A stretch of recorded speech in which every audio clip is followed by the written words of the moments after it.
Nos encontramos con Cassandra López Manzano. Ella es la responsable de la unidad de género de la Policía Municipal aquí en Hermosillo. Bienvenida, Cassandra. Muchas gracias. Gracias por estar aquí. Ustedes por el espacio.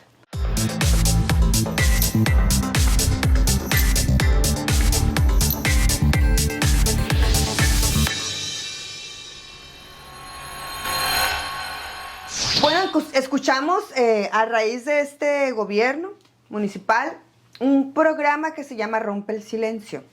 Entiendo que está enfocado a personas que viven violencia. Mujeres principalmente, Cassandra. ¿Es para mujeres nada más?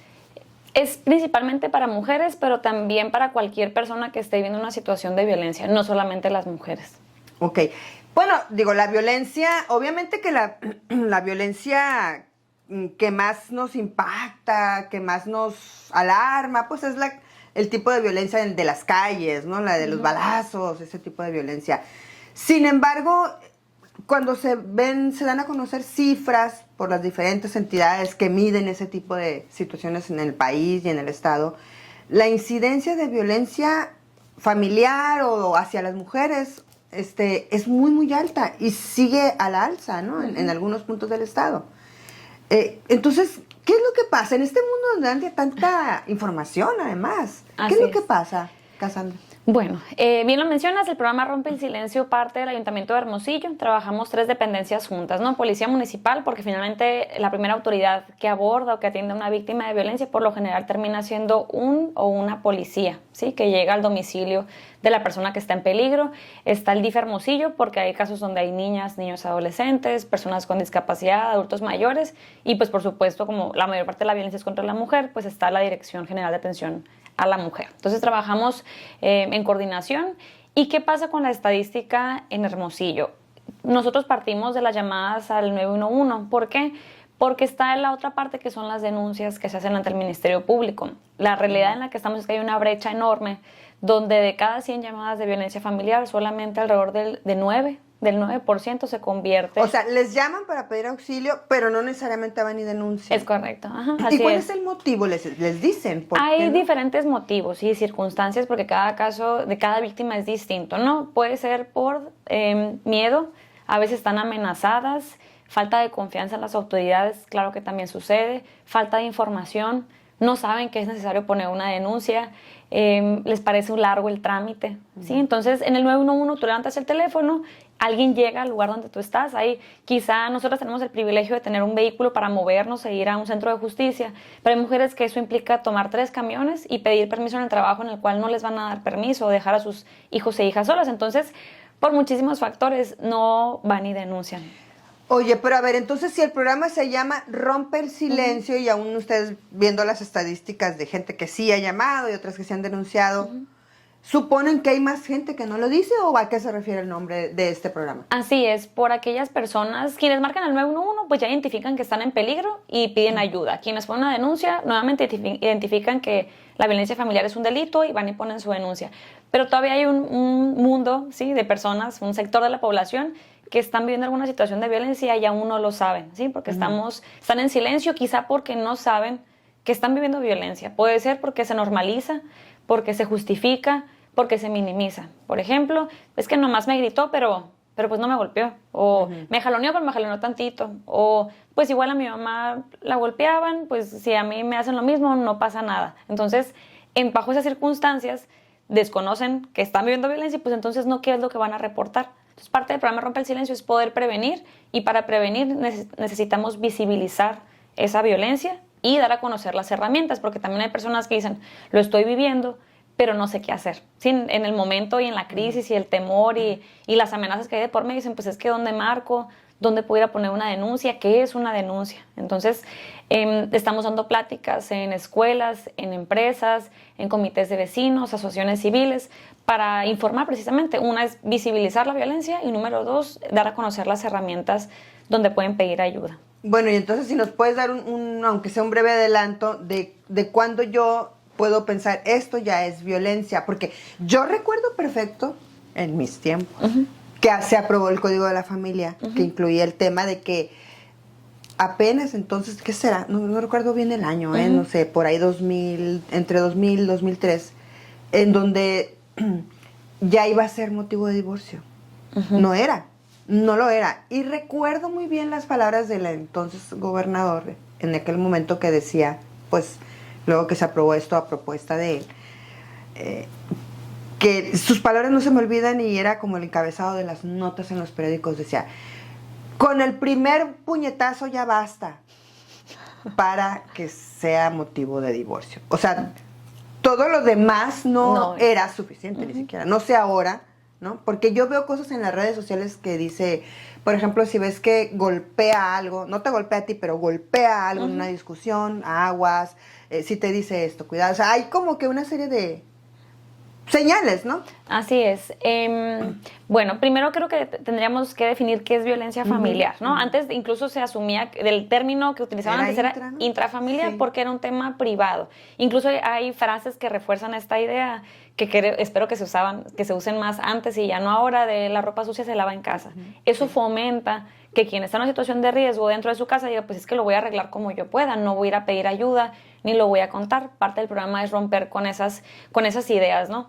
O calladita me veo más bonita. Eso tampoco es cierto. Quien diga eso pues no es una realidad. Tenemos que tener voz y voto en todos los espacios en los que estemos. Entonces, bueno, ¿qué es violencia familiar? La definición como muy completa es acto abusivo de poder u omisión intencional. ¿Con qué objetivo? Para dominar, para controlar, para dañar, para lastimar a la otra persona. Y puede ser de manera psicológica, física, económica, patrimonial o sexual. Y para que se considere el delito de violencia familiar, pues tiene que existir algún tipo de parentesco entre las personas. Sí, o sea, no tiene que ser del esposo o de la pareja, también puede ser los hijos, ¿no? Así es, dentro del núcleo familiar, por ejemplo, del 10% de los reportes de violencia familiar en el 911, más o menos el 10% son reportes de violencia de hijos e hijas a padres y madres. Dentro de ese 10%, el generador de la violencia es el hijo hombre. Solamente el 1% es generado por la hija mujer, ¿sí? Entonces, en la mayor parte de los reportes, sí, la mujer es quien más vive la violencia, contra quien se ejerce esa violencia, ¿no? Entonces, bueno, esa es la definición. Entonces, es importante aclarar que... ¿Tienes el dato más o menos de en proporción qué tanto es la violencia hacia el hombre y qué tanto hacia la mujer? Porque luego salen los caballeros en defensa de los caballeros que dicen, no, los hombres también somos violentados. Yo conozco muchos casos.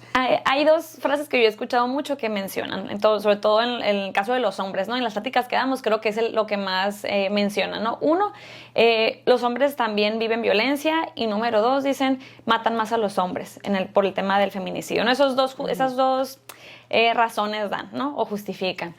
Es como si dijeras que son mucho mejores para conducir un automóvil el hombre. Sí. Es más o menos lo que dicen, ¿no? Porque hay más hombres manejando. Ajá, o que los hombres son mejores para los deportes. No es cierto. Sí. Los hombres son mejores para la ingeniería. No es cierto. Son mejores para la ciencia. También hay muchas mujeres ahí. Entonces, pero bueno, me regreso en el tema de la... Identificar. Ajá, entonces la violencia familiar es aquello que hago, pero también aquello que dejo de hacer. En el tema, voy a determinar la parte de las frases que mencionan los hombres, ¿no? O sea, en el tema de que viven violencia, me preguntabas el dato de cuántos reportes. Ajá, en eso me quedé. Del porcentaje de violencia que sí se reporta al 911 de mujeres contra hombres, creo que es alrededor del 2%. Cuando el hombre vive violencia, por ejemplo, y reporta, en muchos casos es como grupo vulnerable. ¿A qué me refiero? Un hombre con discapacidad, un hombre adulto mayor, hay mucha violencia contra adultas y adultos mayores, o un hombre como niño o adolescente. Y por lo general la violencia viene por parte de otro hombre. Ejemplo, y que hay muchos casos que hemos visto en los medios de comunicación, hijo agrede a padre, adulto mayor en su propio domicilio, o le roba, lo golpea, hay omisión de cuidados, etc. Entonces, sí hay violencia contra un hombre, pero en muchas ocasiones viene por parte de otro hombre. ¿Y qué pasa? ¿Por qué no hay tantos reportes de violencia de mujer contra hombre? Es un menor porcentaje, eso es un hecho, pero en la cultura machista en la que hemos crecido se dice que el hombre, parte del estereotipo del hombre ideal, ¿sí? O promedio, es que sea feo, fuerte y formal, ¿no? Por ejemplo, que sea valiente, es proveedor, no tiene miedo, no pide ayuda, es fuerte. Entonces, ese perfil de hombre, en esa cultura machista, no iría a denunciar o no pediría ayuda a la policía porque su mujer lo golpeó o lo agredió con un sartén o lo agredió físicamente o le gritó. ¿Por qué? Porque sentiría que se van a reír de él o que lo van a humillar si él reporta eso. Entonces, si es que están en riesgo, aún por la cultura en la que estamos y hemos aprendido, no se está denunciando.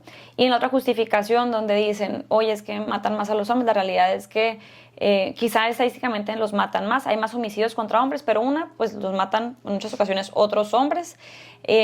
Y dos, el motivo. En muchas ocasiones es por un tema de actividades ilícitas, igual está muy mal que existan homicidios, pero en el caso de los feminicidios son por razones de género, es por celos, es por cómo estaba vestida, porque no tenía la comida lista, está en peligro dentro de sus propias casas, solamente por el hecho de ser mujer, ¿no? Así lo podríamos explicar. Entonces, eso es como que sucede en cuanto a la dinámica de la violencia. Entonces, es aquello que hago, pero aquello que dejo de hacer. La violencia es abusar del poder. ¿A qué te refieres aquello que dejo de hacer? Bueno, una omisión. ¿Qué podría ser? La ley del hielo. Cuando nosotros aplicamos la ley del hielo, nos la aplican, es porque queremos que la persona se sienta ignorada, que se sienta mal, que se sienta triste, que esté ansioso. Cuando te aplican la ley del hielo, pues estás ansioso porque no sabes por qué te dejaron de hablar en muchas ocasiones y te sientes ignorado. Entonces, ahí yo digo, pues le dejé de hablar un mes a esa persona. Pues, ¿cómo te vas a sentir si alguien te deja de hablar un mes? Te sientes muy mal. Entonces, ahí estoy omitiendo algo. O, por ejemplo, los deudores alimentarios morosos. Yo dejé de pagar la pensión alimenticia. Pues también es un tipo de violencia. Entonces, el dejar de hacer cosas también se puede considerar violencia. El abuso del poder, pues todas las personas tenemos algún tipo de poder en el espacio en el que te desarrolles, eso no tiene nada de malo. El problema inicia cuando abusamos de ese poder y eso mismo sucede al interior de la familia. Quizá tú tienes algún tipo de liderazgo o eres un jefe o jefa de familia, pero eso no te da el permiso de maltratar o de abusar de las personas que forman parte de ese núcleo familiar. Y la palabra que ahorita que mencionaba, la intención. Aquí en estos casos la intención sí es lo que cuenta. Por ejemplo, mencionabas, oye, pues es que el ejemplo de no me ha golpeado a mí, pero cuando se enoja golpea las paredes o patea a nuestra mascota o quiebra objetos. Eso, por ejemplo, ¿cuál es la intención? Está siendo agresivo. O si quiebra algún objeto mío personal, algo que tenga un valor sentimental, una taza que me regaló, no sé, mi abuela. No me golpeó a mí, pero su intención de quebrar esa taza era hacerme sentir sumamente mal. O si me raya el carro, o si me quiebra los vidrios, o si quiebra algún objeto de la casa, la intención es lastimarme a mí también, o quemar la ropa, por ejemplo, también. Dice, pues no te pegué a ti. Pues sí, pero quemó toda tu ropa. Entonces, la intención final de mi acción o de mi omisión es pues lastimar, es dañar, es agredir a la otra persona. Y mencionabas el tema de que a veces se asocia la violencia física solamente como violencia. La realidad es que la violencia más reportada en la línea de emergencias es la violencia psicológica. Alrededor del 66% de las llamadas al 911 por violencia familiar son por violencia psicológica y en segundo lugar, con el 22% ya está la combinación de psicológica y física. Entonces, creo yo que la violencia psicológica va a ser como las primeras señales o va a ser la puerta del resto de las violencias. Ahí empiezan esos focos rojos. Ahora le dicen red flags. O, es que es un novio tóxico. Eso es violencia, ¿sí? Le quieran llamar como le quieran llamar, pero finalmente son señales de violencia. Es importante poner un alto desde el momento uno, porque la violencia tiene una tendencia a escalar, a intensificarse y a crecer. Hay una herramienta que se llama el violentómetro. El violentómetro tiene 30 niveles, nos ayuda para medir los niveles de violencia y nos demuestra eso. Si yo estoy en el nivel 1, paso al nivel 2, al 5, al 10, al 15 y por supuesto que quiero evitar llegar a un nivel 30, ¿no? Que en este caso pues sería... feminicidio. Que es el feminicidio. Ajá, exactamente. Entonces, ahí nos muestra desde bromas hirientes, el celar, el gritar, ofender, las caricias agresivas, un abuso sexual, destruir objetos personales, esconderlos, ¿sí? Entonces, esa herramienta nos sirve para eso. Y dentro de lo que platicábamos, tiene que ocurrir dentro del núcleo familiar para que se considere este tipo de delito, ¿no? Y es importante mencionarlo, se debe denunciar. ¿Qué opciones tenemos aquí en el caso de Hermosillo y otros 2 municipios del estado que cuentan con ello? Un centro de justicia para las mujeres. Ahí es el espacio físico, el lugar indicado donde podemos poner nuestra denuncia en el caso de violencia contra las mujeres. Y cuando es violencia familiar pues de cualquier integrante de la familia, pues se puede acudir a un espacio de la Fiscalía General de Justicia del estado. Eso es como que la secuencia, ¿no? Puedes marcar al 911. También está opción marcar al 075. Hay veces que las personas que envían se dicen, no me siento como para marcar al 911, no me siento en peligro ahorita para comunicarme. Pero ¿cuál sería ahorita que dices, por ejemplo, desde el paso 1? Danos un ejemplo de un paso 1 como para que la mujer diga, no, es que ya tengo que hablar, ¿no? Ok. Si quieres, explicamos los tipos de violencia y vamos a también, poder identificar como los focos rojos, ¿no? En sus diferentes tipos. Son 5 tipos de violencia: psicológica, física, económica, patrimonial y sexual. En psicológica, que mencionaba que es la puerta del resto de las violencias, están las groserías, están los celos, está el aislar, el chantajear, el mentir, el humillar, hacer menos a la persona, hablar del cuerpo de la persona, estar opinando, controlar actividades, prohibir ciertas actividades: no vayas con tu familia, no vayas con tus amigas, no salgas, separarte de tus seres queridos, porque entre más sola te sientas, ¿sí?, más dependiente eres de esa persona o menos capaz te sientes de salir de ahí. Entonces, el hacer sentir pequeña y sola a la persona es una ventaja para la persona agresora, ¿no? Porque la tiene aquí pegada a él todo el tiempo. Y controlar la manera de vestir también. Oye, no te pongas esa minifalda, no te pongas esa blusa, no te cortes el cabello así. Podrían entrar como en violencia psicológica. El culpabilizar. La culpa es una señal que en muchas ocasiones mantiene a las víctimas ahí. ¿Por qué? Por cómo se ve. Oye, es que te grité, pero es que tú también llegaste muy tarde.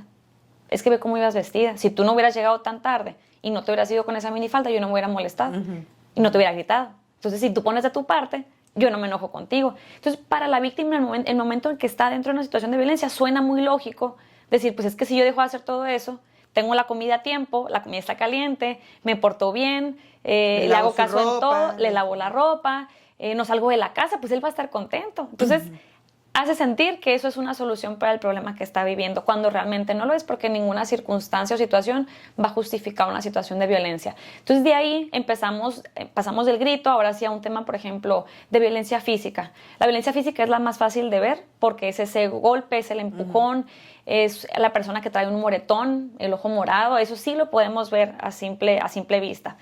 Puede ser con el mismo cuerpo, puede ser con algún objeto. Oye, te aventó con objetos de la casa, te tiró con piedras, te pegó con un sartén, con un bat, con cualquier objeto que tenga en la mano. Y luego está la violencia económica y patrimonial. Esas creo que son un poquito más difíciles de distinguir. ¿Cuál es la diferencia? La económica es cuando hablamos del dinero. Es importante hablar de dinero porque el dinero nos da libertad y nos da independencia. Quizá no lo es todo en la vida y no lo es definitivamente, pero sí es un factor importante para la independencia de las personas. Entonces, ¿cómo se ve en un caso práctico? Cuando no te permiten trabajar. Si tú dices, ¿sabes qué? Quiero tener un empleo, quiero tener mi ingreso, quiero cubrir yo mis gastos o tener un ahorro o comprar una propiedad. El no tener una propiedad en muchas ocasiones hace que ellos las corran de las casas y dicen ellos, es que es mi casa, salte de aquí, ¿y a dónde me voy? Entonces, bueno, el no dejarte trabajar. O hay ocasiones donde les permiten trabajar porque en realidad no debería de haber un permiso, pero dicen, bueno, voy a trabajar, pero me entregas la quincena y yo la voy a administrar como yo creo. Entonces, el quitarles dinero o controlar sus gastos también puede ser violencia económica.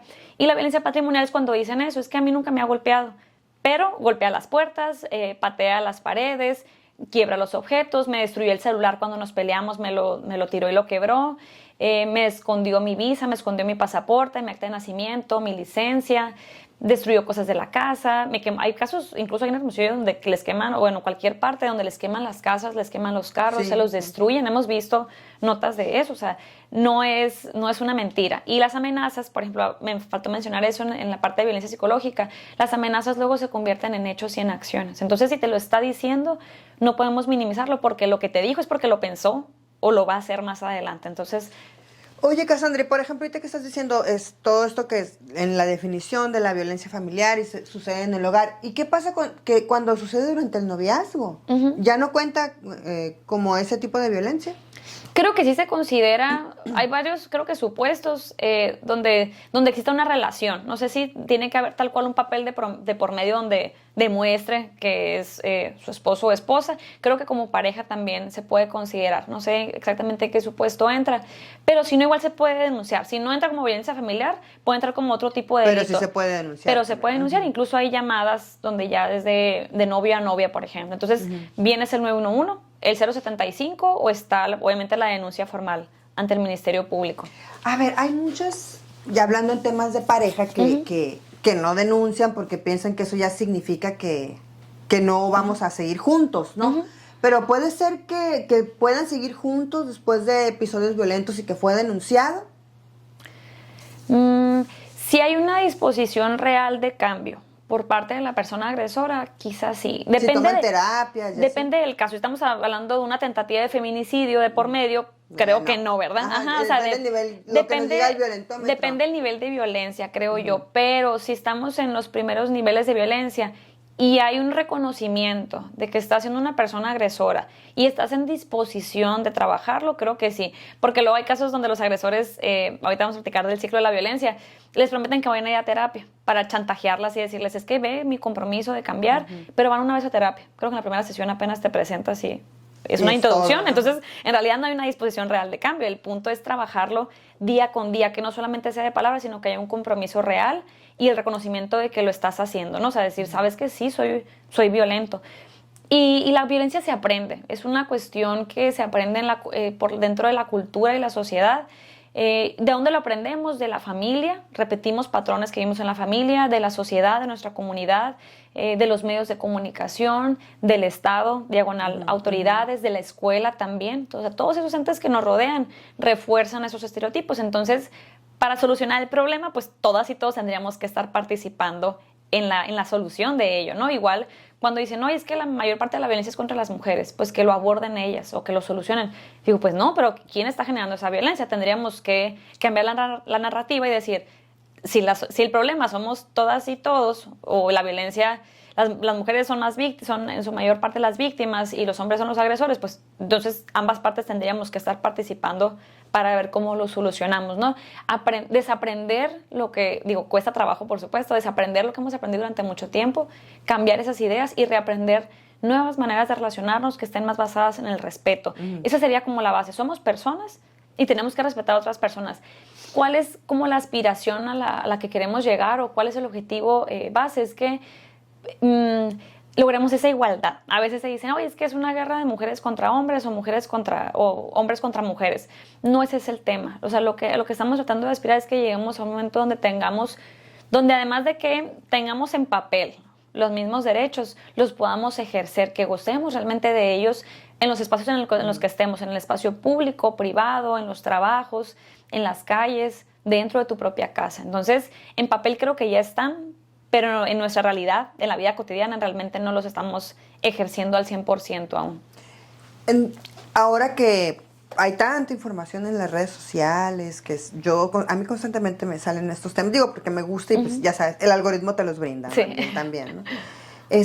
Pudiera pensarse pues que las nuevas generaciones, al tener a la mano tantísima información, debería de haber disminuido. Sin embargo, yo veo a través de las décadas que esto no sucede y no sé cuánto falte para que ya veamos esto que tú dices, ¿no? Pero siento que si no empezamos, si no hay más activismo y políticas públicas en ese sentido, pues menos, más nos vamos a tardar, ¿verdad? Así es. Pero a ver, ahorita que decías del ciclo de violencia, ¿cómo es un ciclo de violencia? El ciclo de violencia tiene 3 etapas y nos ayuda a entender el por qué es tan difícil salir de ahí. Cuando estamos por fuera de una situación de violencia, todos somos pues los más astutos, las más astutas, y yo jamás permitiría que me golpearan, yo nunca dejaría que me pusieran una mano encima, pero porque no estamos ahí dentro y no sabemos lo que se siente y no sabemos cómo es sentirte encerrada en una situación y no ver cómo salir de ahí. Entonces, el ciclo tiene 3 etapas. 1 es la acumulación de tensión, 2 es la fase de agresión o explosión y 3 es la fase de luna de miel o reconciliación. Y ese ciclo, pues por ser un ciclo, se repite una y otra vez, ¿no? Hasta que ponemos un alto o pedimos ayuda. Ponemos un ejemplo, una pareja que está recién casada. Si estuviera yo recién casada, por ejemplo, y empiezo a ver esas señales de violencia, hay celos, hay gritos, hay amenazas, empieza a controlar, a prohibir. Entonces, supongamos que pasan, no sé, un año. Y al año es la primera vez que me agrediera físicamente. Entonces, ahí para mí es un momento como de alto impacto, porque pues la verdad es que nunca esperas que alguien que te quiera te lastime, ¿no? Siempre está el como, no va a ser capaz de gritarme, no va a ser capaz de golpearme, pero pues finalmente termina ocurriendo. Entonces en ese momento de agresión, explosión, me siento asustada, con miedo, no sé qué hacer, quizá esté llorando, ¿sí? Entonces estoy en ese momento de crisis, digámoslo así. Se dice que en la transición entre el momento 2, que es la fase de agresión, y la fase 3, que es la de luna de miel, en esa transición es un momento crítico para que una víctima pueda salir. Si yo en ese momento que fui agredida tengo un amor propio muy trabajado, sé mi valor, sé que soy suficiente, que no dependo de ninguna persona, tengo una red de apoyo con mi familia y amigos, conozco las herramientas donde pedir ayuda, quizá tengo un trabajo y tengo un ingreso propio, tengo donde vivir además de la casa que tengo con la persona. Le digo, primera y última vez que pasa, agarro mis cosas y me voy de ahí. Eso sería la historia ideal, ¿no? La realidad es que inmediatamente pasamos a la tercera etapa, donde en la luna de miel o reconciliación, la persona agresora se disculpa. Hey, no lo quise hacer, perdóname, una promesa. No vuelve a suceder, no te vuelvo a poner una mano encima. De verdad, un poquito de culpa, pues para sostener ahí a la persona. Es que llegaste muy tarde. Entonces, si no hubieras llegado tan tarde, yo no me hubiera molestado, no te hubiera gritado ni te hubiera golpeado, pero está bien, igual me disculpo contigo. E inmediatamente la persona, para hacer creer a la víctima que sí hubo un cambio, se vuelve, en este caso, en el ejemplo, pues el hombre más maravilloso del mundo. Te compro regalos, te mando un mensajito de buenos días, te llevo a comer, te llevo a cenar. Cuando hay manera, pues te llevo un viaje familiar, te compro lo que tú quieras, regalos de por medio, quizá cuando hay mucha manera, un carro nuevo. Sí, va con tus amigas, te mereces salir con tus amigas, haz un viajecito con tu familia, vamos con mi suegra aunque no me caiga bien. Hay unos que van a misa, hay otros que van una vez a terapia. Voy a hacer una cosa tremenda de acciones y hay víctimas que me han tocado escuchado que dicen, es que es el mejor momento que hemos tenido en toda nuestra relación. ¿Sí? Entonces, porque hacen parecer que así es, entonces dicen, ya cambió, o sea, qué increíble que él realmente está ya comprometido cambió. Y cambió. La realidad es que cuando no hay un compromiso de fondo, como lo platicábamos ahorita, el ciclo se vuelve a repetir y va a haber situaciones que lo van a molestar nuevamente y se va a tensar esa relación. Entonces decimos que además de que funciona como un ciclo, la violencia funciona como una espiral. Entonces imaginamos la espiral que es el círculo más grande y el círculo cada vez más pequeño que se acerca al centro, ¿no? La espiral nos sirve para entender que el ciclo se repite, entonces los tiempos cada vez se van haciendo más cortos. Quizá la primera vez duramos un año tensos y hasta el año me golpeó físicamente. Y, bueno, me agredió físicamente y luego pasaron 6 meses. Y a los 6 meses hubo otra agresión física o alguna agresión como de alto impacto, ¿no? Y luego a los 3 meses, a los 2 meses, al mes, a la semana, todos los días. O sea, cada vez tarda menos. Cada vez los tiempos son más cortos. Y segundo punto es que no es lo mismo tratar de salir la primera vez que pasa. Siempre es un buen momento. No importa que hayan pasado 40, 50, 60 años en una situación de violencia, siempre va a ser un buen momento para salir. Pero quizá nos cueste más trabajo, porque en la primera vez que me pasa, quizá yo todavía estoy emocionalmente o anímicamente tranquila, ¿sí? Tengo mi red de apoyo, mi familia y mis amigas todavía me hablan, conservo mi trabajo, me siento bien conmigo misma, entonces agarro mis cosas y me voy. Pero si yo tengo mucho tiempo ahí y el ciclo se ha repetido, quizá yo estoy en una situación de depresión, ya perdí a mis amistades porque me aisló, mi familia no me habla, quizá me hizo perder mi empleo, hay muchas mujeres que pierden su empleo, entonces cuando quiera salir, me siento sola, no hay nadie a mi lado, no tengo trabajo, no tengo los medios, estoy deprimida, estoy en una crisis nerviosa constante, en ansiedad, pues me va a costar el triple de trabajo que si lo hubiera hecho en el día 1. Entonces, ¿es un buen momento? Sí. ¿Se puede? Sí. Pero me va a costar mucho más trabajo. Entonces, por eso la insistencia en desde esas primeras señales, pon un alto, pide ayuda, sal de ahí. Porque lo único que va a pasar es que se va a repetir y creo que eso aplica para muchos temas de nuestra vida. Lo que se permite, se repite. Si yo una vez permití que alguien me levantara la voz, me la va a volver a levantar.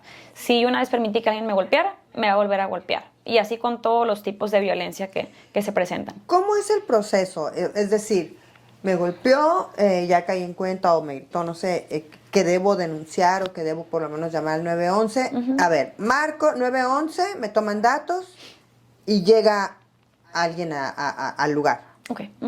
¿Y luego? Ok. Llega la policía, policía hombre o mujer, llegan al domicilio donde tú pediste ayuda. Uno tiene que levantar el elemento, un informe policial homologado.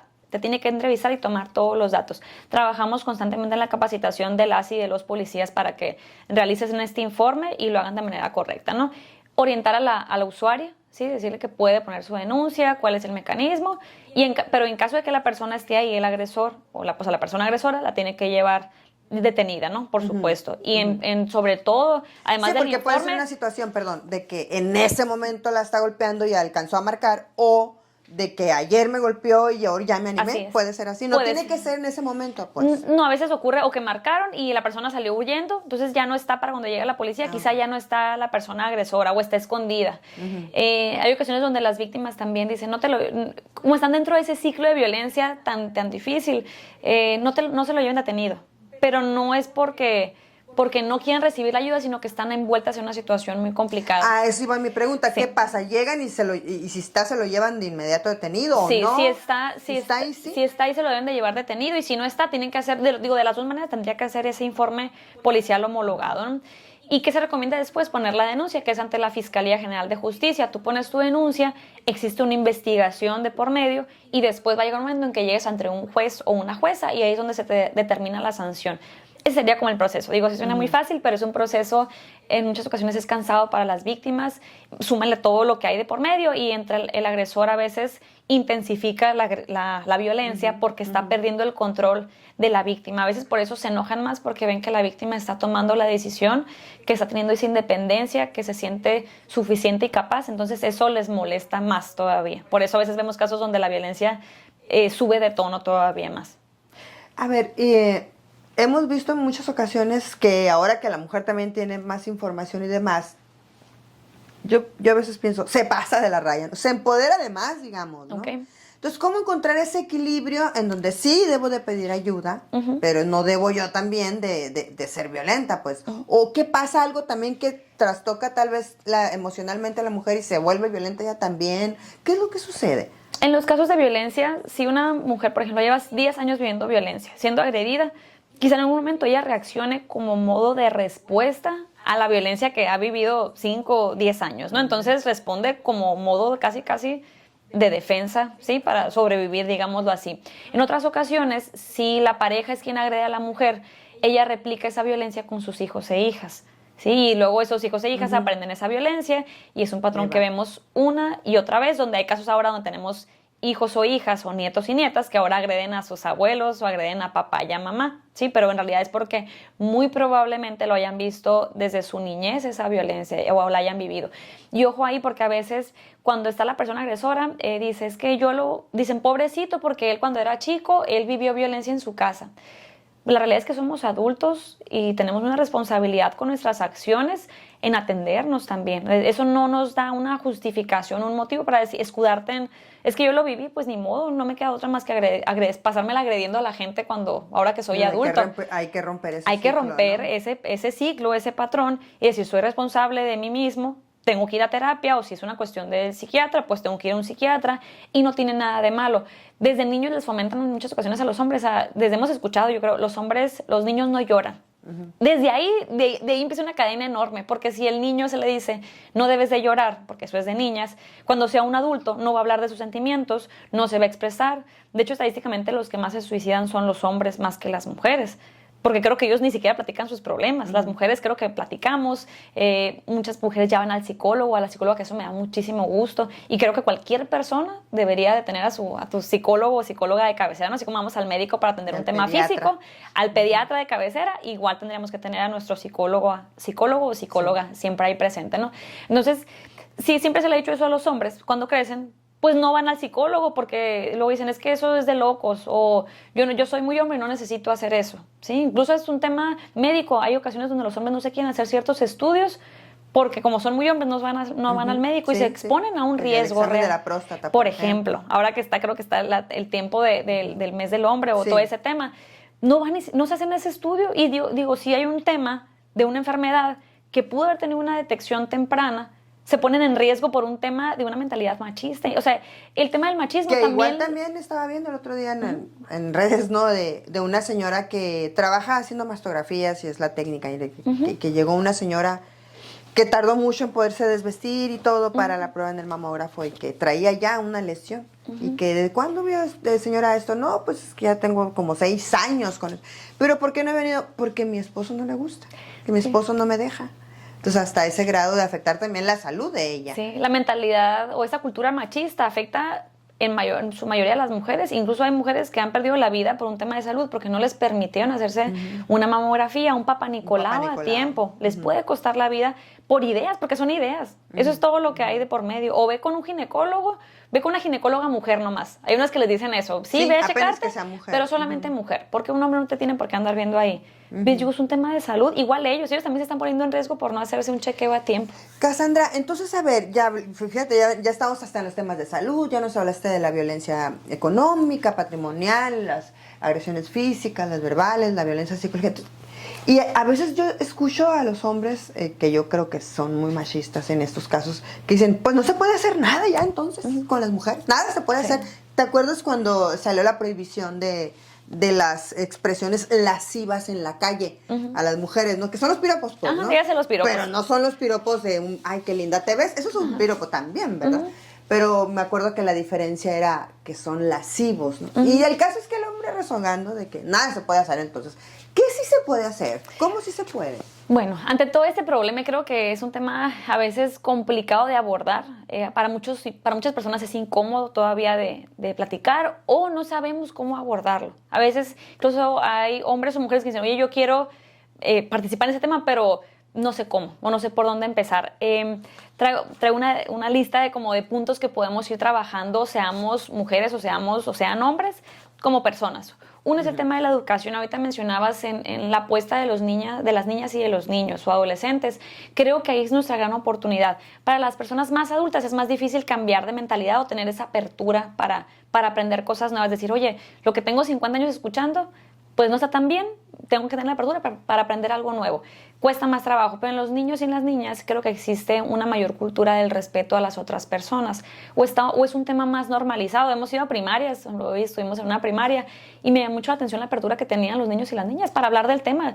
No tienen tantos prejuicios todavía y tienen la apertura para decir, oye, entonces esto es violencia, sí. ¿Y qué puedo hacer? ¿O qué pasa si sucede tal cosa? Entonces, creo que el tema de la educación es bien importante. El buscar esas maneras de relacionarnos basadas en el respeto.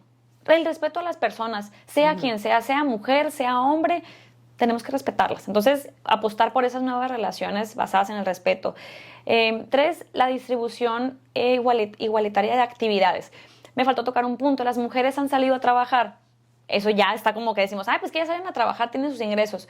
Oye, pues sí, pero el tema de cuidados de hijos e hijas, de adultos mayores, de personas con discapacidad, ¿quién sigue siendo la persona responsable? Se sigue cargando a las mujeres. Y el tema de cuidado, el tema de la casa. Todo el tema del hogar, de limpieza, de la comida, Nos asignaron esa responsabilidad también. Todo el tema doméstico Y sigue la siendo educación de los hijos. exacto. Entonces, incluso cuando cuestionamos cuando vemos una situación de un hijo o una hija, de un hijo o una hija y la mamá, pero ¿quién pregunta dónde está el papá? En la educación. Cuando dicen, mujer abandona a bebé en Pero nunca una maceta, nunca dicen padre papá, abandona, ¿no? sí, no, siempre es como la carga hacia la mujer. Y el otro tema, por ejemplo, en las responsabilidades de la casa, que la mujer que trabaja sale del trabajo y llega a seguirle en la casa, y el hombre sale del trabajo y llega y se sienta en un sillón Porque a llega cansado. descansar, porque está cansado, Ajá, exacto. ¿no? Y ella pues tiene que, porque ella dice que tiene que, es que tengo que limpiar, es que tengo que hacer la comida, es que tengo que lavar la ropa.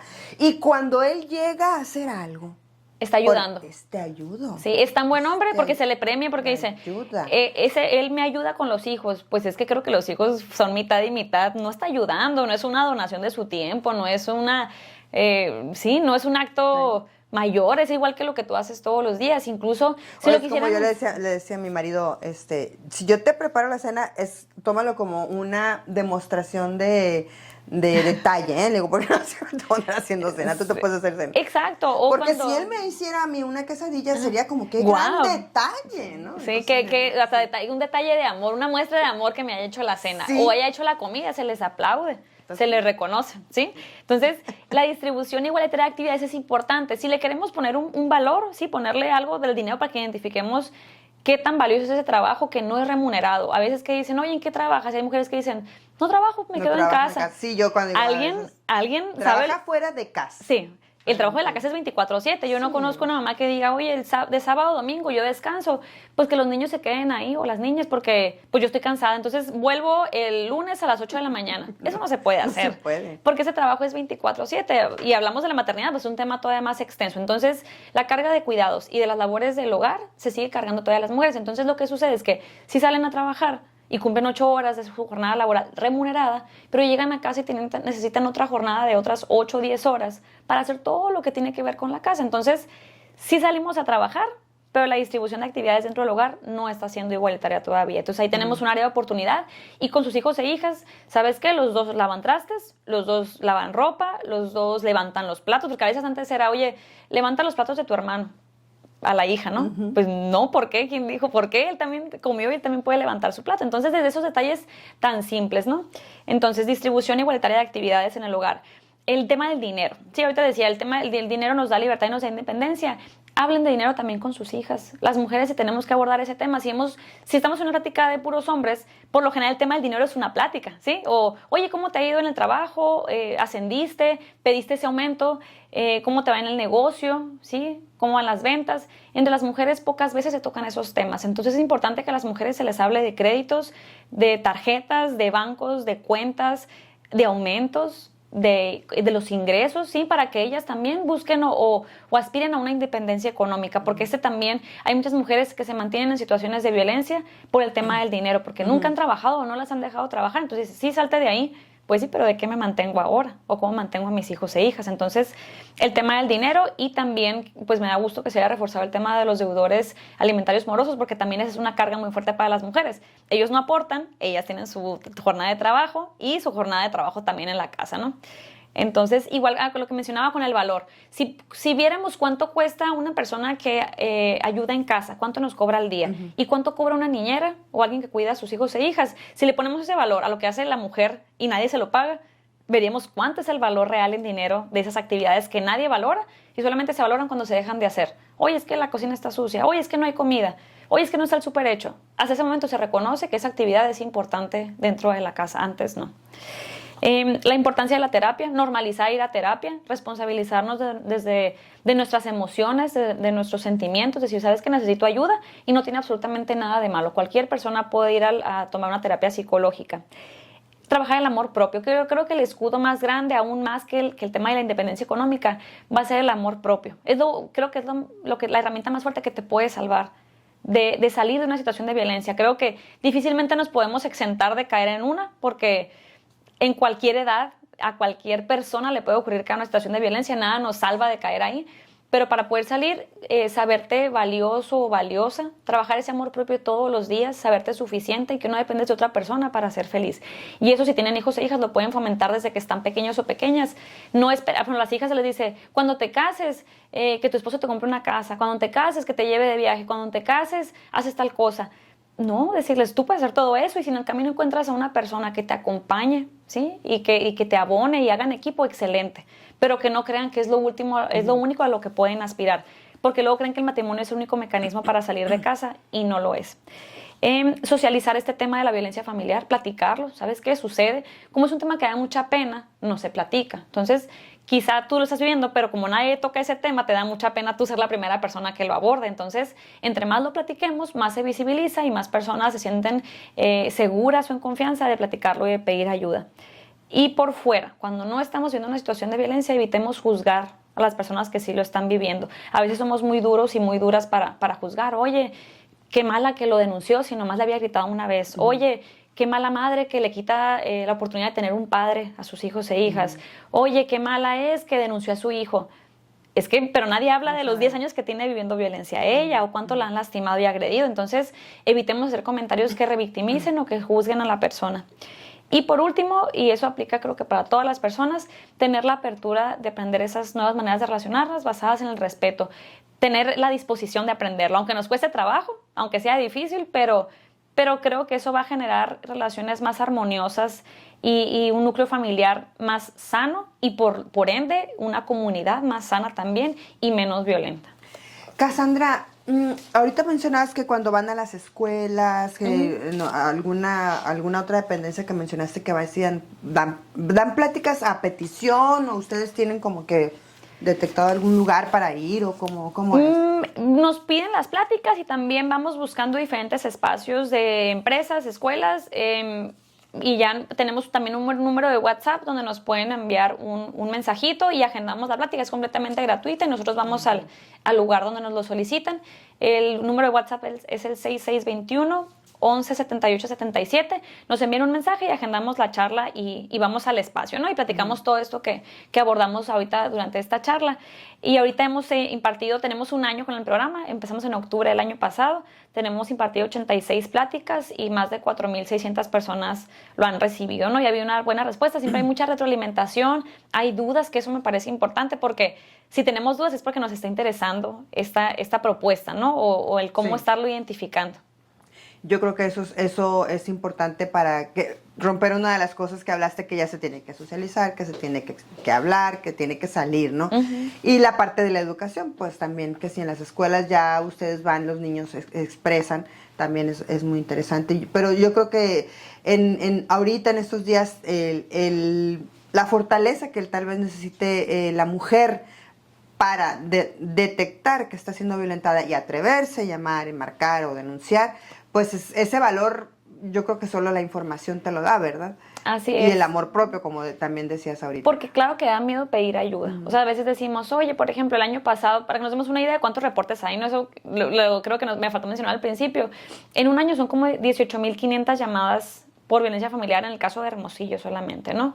Esas personas marcaron y una unidad llegó a su domicilio, al lugar donde estaban. Pero claro que es difícil que una unidad, si una patrulla llegue a tu casa, los vecinos vean, te da pena, no te gusta ser cuestionado, que todo el mundo se entere que te está sucediendo a ti. Entonces, cuesta trabajo, sí, pero es necesario hacerlo. De las últimas estadísticas que se dieron a conocer, venía que de todos los delitos, algunos habían bajado, pero el de violencia familiar o doméstica se había incrementado en Hermosillo, se había incrementado en Obregón, se había incrementado en Navojoa. Ok. En el caso particular de Hermosillo, en las llamadas al 911 se han mantenido. Tiene una ligera tendencia a la baja, pero los últimos 4 o 5 años se han mantenido muy parecidos con esa ligera tendencia a la baja. Lo que ha subido, que creo yo que es bueno, son las denuncias ante el Ministerio Público. Ese es el detalle. Está la brecha, las llamadas, supongamos que se mantienen, ¿no? Los últimos 4 o 5 años, y las denuncias han ido subiendo. Entonces, la brecha entre llamada y denuncia se ha ido acortando, que eso es muy bueno porque estamos llegando a ese segundo paso. Que a lo mejor siempre ha existido esa cantidad, pero ahora ya se denuncia, ¿no? Entonces, incluso hay veces que dicen, oye, es que cómo hay violencia porque hay muchísimas llamadas. Yo digo, es muy malo que exista la violencia familiar, por supuesto, pero digo, dentro de ese dato es qué bueno que haya reportes porque se denuncian. Me preocuparía, a veces dicen, oye, qué bueno que bajan las llamadas.